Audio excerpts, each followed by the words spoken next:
Gas સિલિન્ડરની અછત હવે મહેસાણામાં પણ જોવા મળી રહી છે। લોકો પેનિક બુકિંગ કરી રહ્યા છે તો ક્યાં ગેસ એજન્સી બહાર લોકોની કતારો લાગી રહી છે। વહેલી સવારથી જ રાંધણ ગેસના બાટલા માટે લોકો કતાર લગાવી બેઠા છે, પરંતુ આ તરફ એજન્સી માલિકોનું કહેવું છે કે રૂટીન બુકિંગ કરતા ગેસના બાટલાનું બુકિંગ અનેક ઘણું વધી ગયું છે। લોકો પેનિક બુકિંગ કરી રહ્યા છે, વધુ પડતા લોકો એક સાથે બુકિંગ કરતા હોવાથી મુશ્કેલી પડી રહી છે। લોકો દોડીને ગભરાટમાં અહીંયા આવી જાય છે। પેનિક બુકિંગ બહુ થયું છે, જેને ખરેખર જરૂર નથી એ લોકો બી દોડીને આવી ગયા છે। એમને એમ ગભરાટ થઈ ગયો છે કે ભાઈ સિલિન્ડર મળવા નથી, પણ એકચ્યુઅલી અમારી જોડે જે 3 ટ્રક છે એમાં 1100 જેવા સિલિન્ડર અમે લાવીએ છીએ। હમણાં ગઈકાલે અમારે 1510 સિલિન્ડરનો સ્ટોક હતો, એમાંથી 1400 સિલિન્ડરનું ડિલિવરી કરી છે અમે, એટલે પૂરતા પ્રમાણમાં અમે ડિલિવરી કરી શકીએ છીએ। પણ જે સ્ટોક છે એનાથી વધારે લોકો આવી જાય છે, એટલે અમે કરી નથી જ શકવાના। મિડલ ઈસ્ટમાં સર્જાયેલી અસ્થિર પરિસ્થિતિના કારણે અમદાવાદના કેટરિંગ વ્યવસાય પર ગંભીર સંકટ તોડાઈ રહ્યું છે, જેમાં પણ કમર્શિયલ ગેસ સિલિન્ડરની ભારે અછત સર્જાતા સંચાલકો વિકટ સ્થિતિમાં મુકાયા છે। આગામી લગ્નની સિઝન પૂર્વે જ ગેસ ન મળવાના કારણે કેટરિંગ સાથે જોડાયેલા લોકોએ ફરજિયાતપણે લાકડાનો ઉપયોગ શરૂ કરવો પડ્યો છે। જો આ સ્થિતિ લાંબો સમય યથાવત રહેશે તો મોંઘવારી અને અછતના કારણે લગ્ન પ્રસંગના ઓર્ડર કેન્સલ કરવા પડે તેવી પણ ભીતિ સેવાઈ રહી છે, જેના કારણે સરકાર વહેલી તકે પૂરતા પ્રમાણમાં ગેસ સિલિન્ડર મળી રહે તેવી વ્યવસ્થા કરે એવી માંગ ઉઠી છે। મિડલ ઈસ્ટમાં ઊભી થયેલી તણાવભરી પરિસ્થિતિને લઈને ગુજરાતમાં પણ અસર જોવા મળી રહી છે। ખાસ કરીને કેટરિંગ સાથે જોડાયેલા લોકો છે તેની કફોડી સ્થિતિ થઈ છે, કારણ કે લગ્નની સિઝન આવનાર સમયમાં આવી રહી છે। તેની પહેલા આ પ્રકારની જો તંગી જોવા મળે સિલિન્ડર ઉપર તો ચોક્કસપણે એ વ્યવસાય ઉપર પણ સૌથી મોટી અસર જોવા મળે। જોડાયા છે કેટરિંગ સાથે જોડાયેલા ભૂપેશભાઈ, જે નીલકંઠ જે કેટરિંગ છે તેના માલિક પણ છે। ભૂપેશભાઈ, જે તણાવની સ્થિતિ ઊભી થઈ રહી છે, હાલ શું પરિસ્થિતિ આપ જોવા મળી છે કેટરિંગ વ્યવસાયને લઈને? જે સિલિન્ડરો છે ગેસના, કારણ કે મુખ્ય પાર્ટ હોય છે તમારા વ્યવસાયને લઈને, શું સ્થિતિ છે અને કઈ પ્રકારની તકલીફો પડી રહી છે અત્યારે? હું આપના માધ્યમથી જણાવવા માંગુ છું કે હાલમાં હોળી પછીના જે લગ્ન નીકળતા હોય એમાં લોકોને ખૂબ તકલીફ પડી રહી છે, અને ગેસ સિલિન્ડરને લીધે ઓર્ડર પણ આપણે લેતા વિચાર કરવો પડે। ગ્રાહકોને હજુ એસ્ટિમેટ નથી આપી રહ્યા લગ્નના, કારણ કે બાટલાની સ્થિતિ એવી છે। આઉટડોર જવું પડે છે ત્યારે બહુ તકલીફ પડે છે।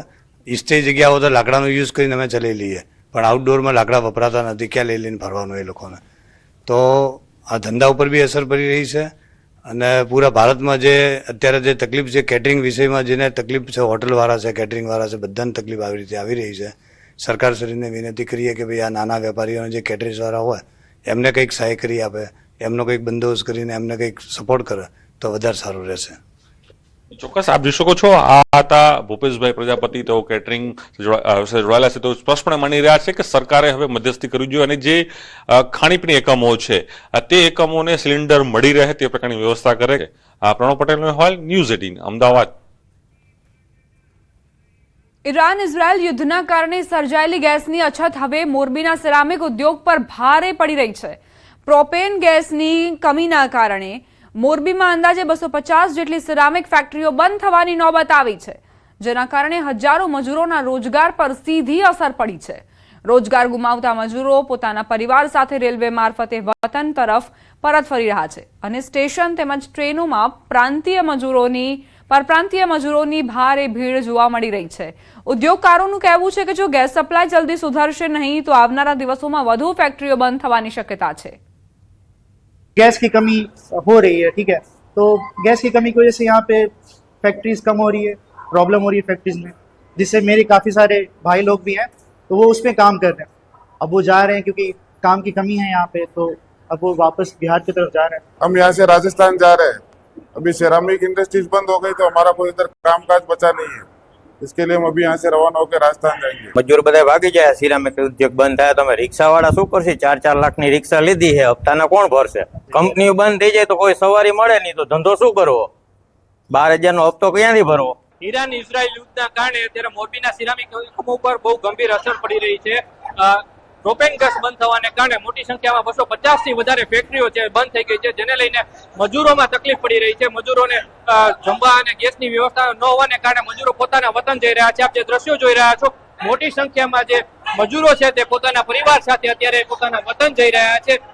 ગેસની કટોકટી સર્જાવાને કારણે અત્યારે જે પરિસ્થિતિનું નિર્માણ થયું છે જેને લઈને મોરબીના કામદારો પોતાના વતન જવા માટે મજબૂર બન્યા છે. કેમેરામેન સાથે રવિ બડાણિયા, ન્યૂઝ 18 ગુજરાતી, મોરબી. રાજકોટમાં ગેસના બાટલાની અછતના કારણે કેટરિંગ વ્યવસાય સાથે જોડાયેલા સંચાલકો મુશ્કેલીમાં મુકાયા છે. ગેસ ન મળતા અનેક કેટરર્સ હવે ફરીથી કોલસાની સગડી અને ચૂલામાં રસોઈ બનાવવા મજબૂર બન્યા છે. વર્ષોથી ગેસના બાટલામાં રસોઈ કરનાર કેટરર્સ હવે વર્ષો પછી ફરી ચૂલાનો સહારો લેવા મજબૂર છે. એક તરફ તો એમ કહે કે આનંદ માણાય કે ભાઈ એક સગડાની રસોઈ આપણને અત્યારે જમવા મળે છે, પણ એક તકલીફ પણ એવી છે કે જ્યારે 100-200 ઉપરની વ્યક્તિઓની રસોઈ કરવી હોય ત્યારે આટલા મોટા સ્કેલ ઉપર સગડાની જરૂર પડે છે. અત્યારે જે ઓલા ગેસની આદત હોય એ હેરાનગતિ હોય છે. અને પ્રશ્ન એ બી છે કે 2,000 થી 4,000 રૂપિયા આપણે દેવા તૈયાર છીએ, પણ હજી બજારમાં ગેસના બાટલા અવેલેબલ નથી. એવી જો વ્યક્તિઓ વધી જાય તો ગેસ સિવાય કોઈ વિકલ્પ નથી. એક સમય હતો કે લોકો ચૂલા ઉપર સગડી પર રસોઈ કરતા અને જમતા. કદાચ આ જે પ્રાચીન સમય છે તે અત્યારે વર્તમાનમાં પાછો આવી ગયો હોય તેવા દ્રશ્યો અહીંયા જોવા મળી રહ્યા છે. બીજી તરફ જે ગેસના બાટલા પણ અહીંયા છે અને ચૂલા પણ છે તેના પણ હું આપને દ્રશ્યો બતાવવા માંગીશ. આ બાટલો તો છે પરંતુ આ બાટલો કોઈ જ કામનો નથી, કેમ કે આમાં ગેસ નથી. અને આ જે 1700 રૂપિયાનો જે બાટલો છે તે અત્યારે જે છે એ માંડ જે 6,000 રૂપિયા સુધી નો ભાવ થઈ જતો હોય છે. ત્યારે જે રીતના ચૂલા છે, આ બાટલા છે તે માત્ર ને માત્ર અત્યારે શોભાના ગાંઠિયા સમાન બની ગયા છે. અને જે પ્રાચીન પરંપરા પ્રમાણે કે જ્યારે ગેસનો લોકો ઉપયોગ ન કરતા અને એ સમયે જે સગડીનો ઉપયોગ કરતા હતા તે સગડીનો ફરી વખત ઉપયોગ કરવો પડી રહ્યો છે. આ જે બાબત છે તેમાં લોકોને પણ મહેનત પણ વધારે પડતી હોય છે, સાથે અનેક સમસ્યાઓ પણ થતી હોય છે. ત્યારે બાટલાની આ પરિસ્થિતિ છે તે ફરી જે છે નોર્મલ થાય તેવું હાલ સૌ કોઈ ઈચ્છી રહ્યા છે. હાર્દિક જોશી, ન્યૂઝ 18 ગુજરાતી, રાજકોટ. દ્વારકાના નાગેશ્વર રોડ પર બોલેરો અને કાર વચ્ચે ગંભીર અકસ્માત. બંને વાહનો વચ્ચે અથડામણ થતા બોલેરો અનિયંત્રિત બની ડિવાઈડર સાથે અથડાઈ ગઈ. અકસ્માતમાં એક વ્યક્તિને ગંભીર ઈજાઓ પહોંચતા તેમને તરત જ એમ્બ્યુલન્સ દ્વારા સરકારી હોસ્પિટલમાં ખસેડાયા. ઘટનામાં બંને વાહનોને ભારે નુકસાન પહોંચ્યું છે. અકસ્માતની જાણ થતા પોલીસ સ્થળ પર પહોંચી વધુ તપાસ હાથ ધરી. રોકાઈશું એક બ્રેક માટે. આપ જોતા રહો ન્યૂઝ 18 ગુજરાતી.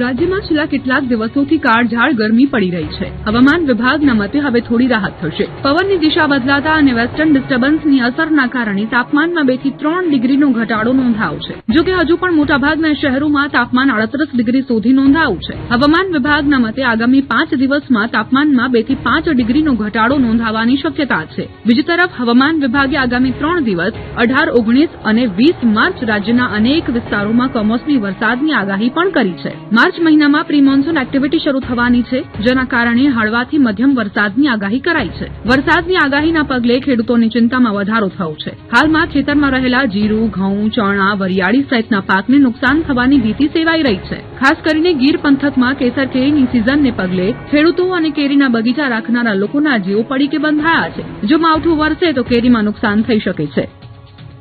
आने वाले 4 दिनों के लिए गुजरात स्टेट के सारे डिस्ट्रिक्ट हैं जिसमें ड्राई वेदर प्रिवेल करेगा और डे 5, डे 6 और डे 7 में आइसोलेटेड प्लेसेस पे लाइट टू मॉडरेट रेन और साथ में थंडरस्टॉर्म की वार्निंग है. और जो डिस्ट्रिक्ट हैं जहाँ पे लाइट टू मॉडरेट रेन और साथ में थंडरस्टॉर्म की वार्निंग है डे 5 के लिए वो है कच्छ, द्वारका, मोरबी और जामनगर डिस्ट्रिक्ट है. और गुजरात रीजन के बनासकांठा, साबरकांठा और पाटन डिस्ट्रिक्ट शामिल हैं जहाँ पर डे 5 को लाइट टू मॉडरेट रेन और साथ में थंडरस्टॉर्म की वार्निंग है. હવામાન વિભાગના મતે થંડર સ્ટોર્મ એક્ટિવિટી સાથે વરસાદ પડી શકે છે. 18 અને 19 માર્ચે કચ્છ, બનાસકાંઠા, પાટણ, સાબરકાંઠા, મોરબી, જામનગર, દ્વારકામાં વરસાદની આગાહી વ્યક્ત કરી છે. તો 19 માર્ચે સુરેન્દ્રનગર, રાજકોટ, બોટાદ, અમરેલી, ભાવનગર, ગીર સોમનાથમાં આગાહી કરાઈ છે. આ ઉપરાંત વડોદરા, છોટાઉદેપુર, ભરૂચ, નર્મદા, સુરત, તાપી, ડાંગમાં પણ થંડર સ્ટોર્મ સાથે વરસાદની આગાહી કરાઈ છે. આમ ગરમીમાં વરસાદી આગાહીથી લોકોને તો રાહત મળશે, પણ ખેડૂતોની હાલત વધુ કઠિન બની જશે તે નક્કી છે.